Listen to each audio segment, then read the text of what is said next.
Joining me now, Congresswoman Zoe Lofgren is a Democrat of California, representing the 18th Congressional District in the Golden State. She was ranking member on House Science, Space, and Tech, as well as senior member on House Judiciary. She's a former member of the January 6th Select Committee. Congresswoman, welcome back. Well, thanks for having me. Well, it's a pleasure. A new J6 committee being stood up. Yeah. To investigate your investigation. It's very strange. Can you give us your take on it? Well, I think, as we know, the Republicans, although they were standing right by us when the mob broke in and tried to kill us, are now trying to pretend it didn't happen because that's what Donald Trump is trying to do. He pardoned all the rioters, people convicted of felony assault of police officers. He actually has paid some of them. Meanwhile, they have failed to honor the officers who saved our lives. And now I think they're going to try and pretend, or through this committee, kind of undo the evidence, but it can't be done because we've got it all on video and it's posted all over the world. We didn't just lodge our very well-crafted, detailed, and honest report with the government printing office. We also lodged it in various libraries so that a Trump administration couldn't close it down. So good luck to him. But I think part of it, too, is Mr. Loudermilk. You know, the Capitol was closed. Remember, COVID was just going wild. The Capitol was closed to all tours at the time. Even the police officers were not allowed to bring in their family to, privately get a tour. He was on video. We have the videotape of him and his wife leading a tour the day before. And one of the people on the tour was taking video of like the tunnels and stairwells. I mean, things that you wouldn't think would be of interest. And that same guy showed up with the mob the next day calling for Nancy Pelosi to be murdered. And so we asked Mr. Loudermilk, how did this happen? And he took great offense. He never answered us. And I think he's embarrassed about it. I'd still like to know how it happened. The president has alleged many times, and you've heard him saying that, your committee destroyed all the evidence. It's all gone. That's BS. It's terabytes of information that have been lodged in the government printing office website. You can go get it now if you want, and also various federal repository libraries. So, how do you tell the president is lying? It's when his lips are moving. Leader Jeffries has named Eric Swalwell, Jasmine Crocker, Jared Moskowitz, and Jamie Raskin to serve on this committee. I think it's a great group, and I'm sure they will do a wonderful job. They do seem to trigger Republicans, and especially the president. Yep. No, I think they'll do a good job. And, it's a very different assignment than our January 6th committee did. It's going to be dealing with the shovelfuls of BS that are thrown at them by the Republicans, and this group is going to be very capable of dealing with that. So Congressman Loudermilk, a Georgia Republican, has said he intends to create his own report on the events at the Capitol on January 6th. I mean, they've managed to rewrite this event to an extent that I would have never thought possible, ma'am.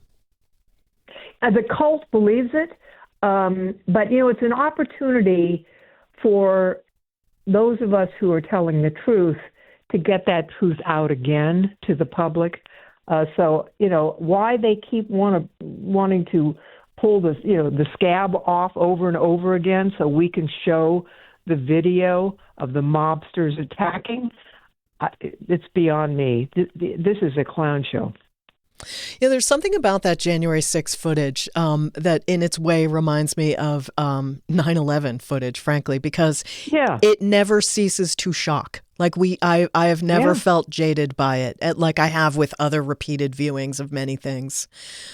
It's always... Because there's so many different views. It's not the same view over. I mean, there were, hundreds and hundreds of instances of people, putting chemicals on officers, beating them with flags, tasing them, and you've got it from every viewpoint. There were so many cameras, security cameras, and we got all the footage. And it's really a shocking and disgusting thing to watch. Indeed. Moving on, the One Big Beautiful Bill, how is that going to impact your district in California? Do you have a lot of Medicaid recipients? Well, yes. Now, the Medicaid recipients, in California are going to be hit big time.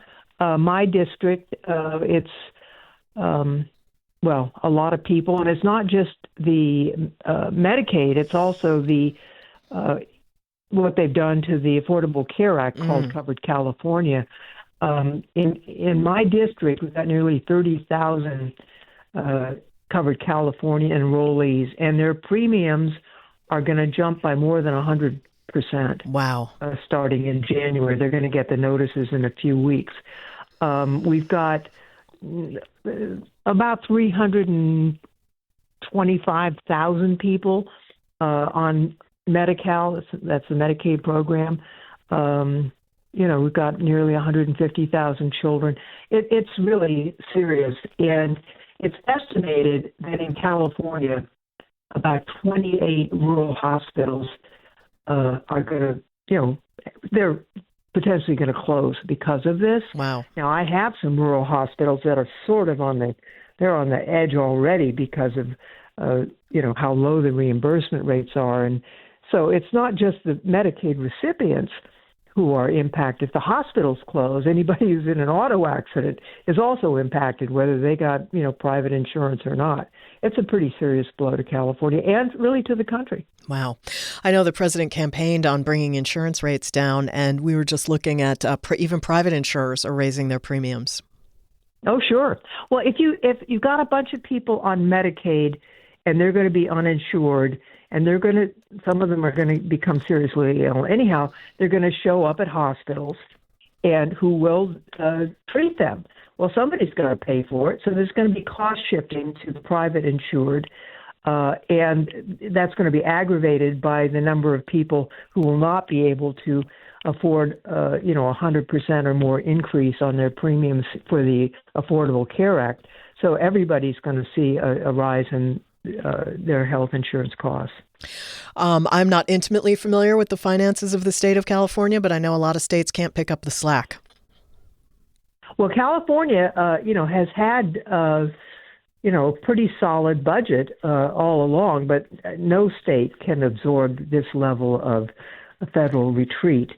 And it's not just the federal funding. I mean, some of the policies are really going to hit the state as well. For example, they're estimating that over 100,000 clean energy and manufacturing jobs are going to be lost because of what's done in the ugly bill in terms of clean energy. As well as, that's the average energy bill is going to go up.